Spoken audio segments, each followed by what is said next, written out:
Welcome to the 8th episode of the True Crime Grapevine.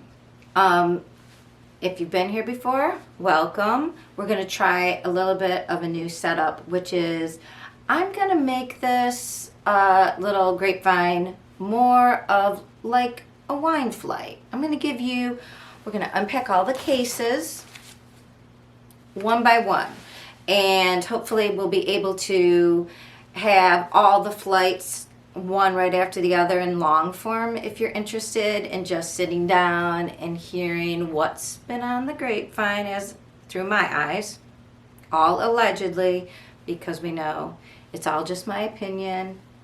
Everybody who is arrested or even suspected is innocent until proven guilty.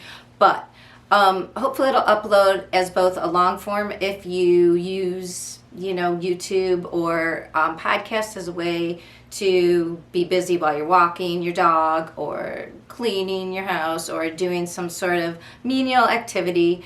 But also we'll do it like a wine flight where I'll squeeze out the little interesting bits of all the cases, and yeah, we'll enjoy them one by one. So in case you're just interested in a certain case, a certain flavor, if you will, certain vintage, you can just watch that one by itself. So let's get started.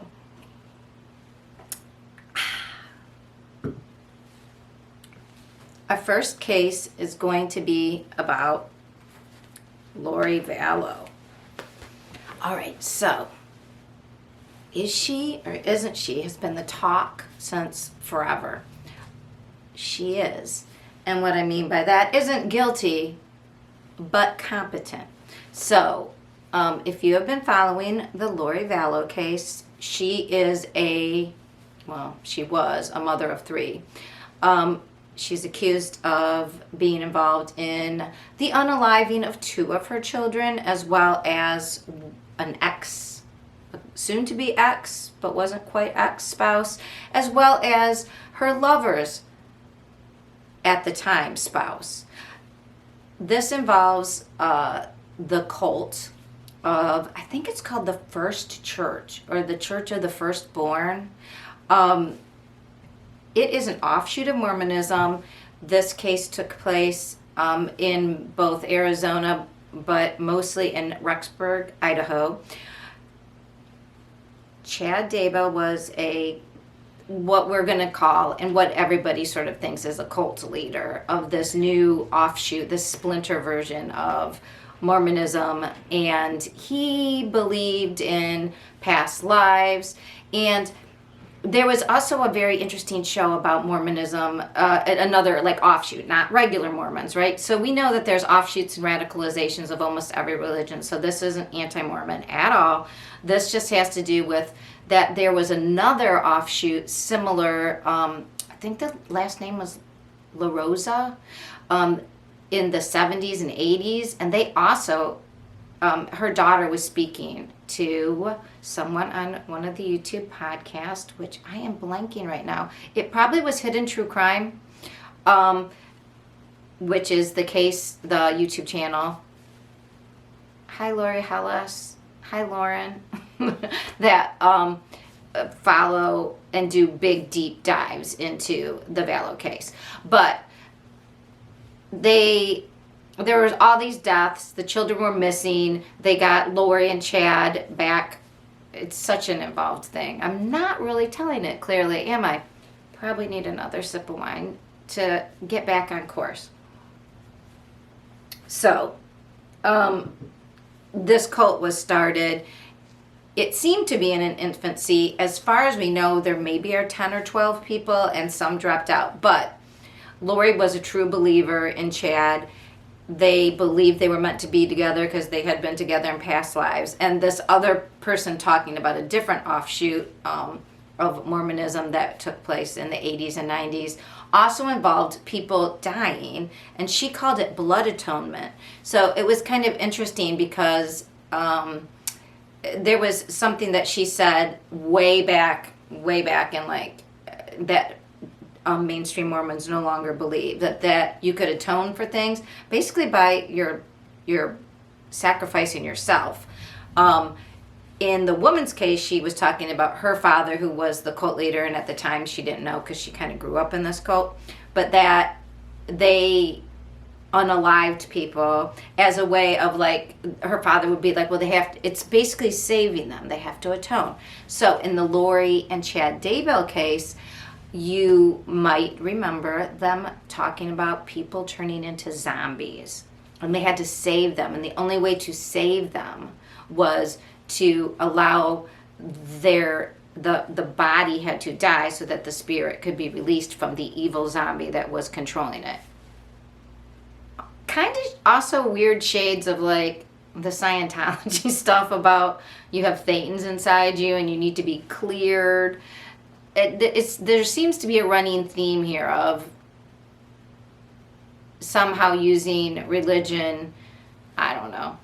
I'm not going to get into it because I don't really understand enough about any of those other religions to tell you. But the idea of blood atonement and this, it seems to align with what Lori and Chad were doing with unaliving people, as, you know, but it really saved them. Right? That's how we save people. Anyway. Sounds nuts anyways, right? But when her children were missing, they just said, oh, we don't know, you know, she didn't want to say where they were because she was somehow, you know, they were safe somewhere. Anyways, come to find out they were safe in Chad's backyard, buried 6 feet, well, not 6 feet under, but buried. And shortly after that was discovered in 2020, in the spring, or was it 21? I'm getting so confused. They were unalived in 2000, in the end of, like, November 2019, I believe. And then they were missing, and there was a lot of running around in the beginning of the pandemic in 2020. She has almost been considered not competent since the murder charges came, which were a year. So it was 2021 where she was charged with murder charges, and then she was found to be incompetent. So I will, if you want to deep dive into Lori Vallow case, you do need to go to a Hidden True Crime podcast, and they're also on YouTube, and follow, they've done many explanations into this. Stephanie Harlow also has more of a concise, streamlined, all at one, I believe, piece about this case. It is insane. So the two cases with Chad and Lori, they were joined because they were co-conspirators. They did this together. Because last year they found her incompetent, and she's been incompetent for so long, they're like, well, what are we going to do? The judge did not separate the cases, though, and that was our first clue. Maybe she is competent. Anyways, there's a lot of chitter-chatter, a lot of things being filed, but it was all under seal. There was division within the YouTube crime community. Anyways, so yesterday, Big E, Eric, was with Kesha, who her YouTube channel is called Difficult Research, and they were live because Lori had been found competent.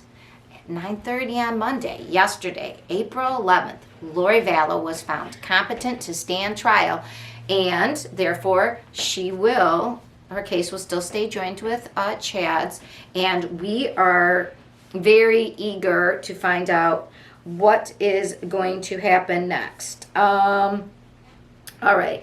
So on next Tuesday, so I usually upload every Tuesday. So next Tuesday, I may upload a little bit later. Hopefully I'll be able to do it. But Lori Vallow will be in court, and we're going to see. And this is just, again, this is the True Crime Grapevine. You're here just to get the deets, just to hear the gossip. I'm not saying... I'm not a lawyer. I am not any sort of real... I'm an armchair detective, and I'm a dyslexic detective. So I'm just trying to give you a little bit of the juicy story of, squeezing those grapes on the grapevine of all the other YouTube channels. And in case you don't have the time to sit down and watch YouTube for hours upon hours and take notes and try to figure it all out, I got you covered. Grab your wine, listen up. Again, going to try to give you in a little wine flights, little cases. So that was big news yesterday on Lori. And so next Tuesday, we're going to see. Oh, so the big other issue is so Lori was known to be vain. And let's just admit it. She's a pretty hot lady. I mean, we still don't know. Was she into Chad and he got her to do this? She had a weird background, and people had mishaps when they didn't really work out. Relationships didn't work out. A Murder's Heart is another YouTube channel to go to. It's Annie, who is the sister of Lori's, not Chad Vallow, not Charles Vallow, but the husband before, who died in 2018. And I still think, I'm with Annie. I think that she looks good for that too.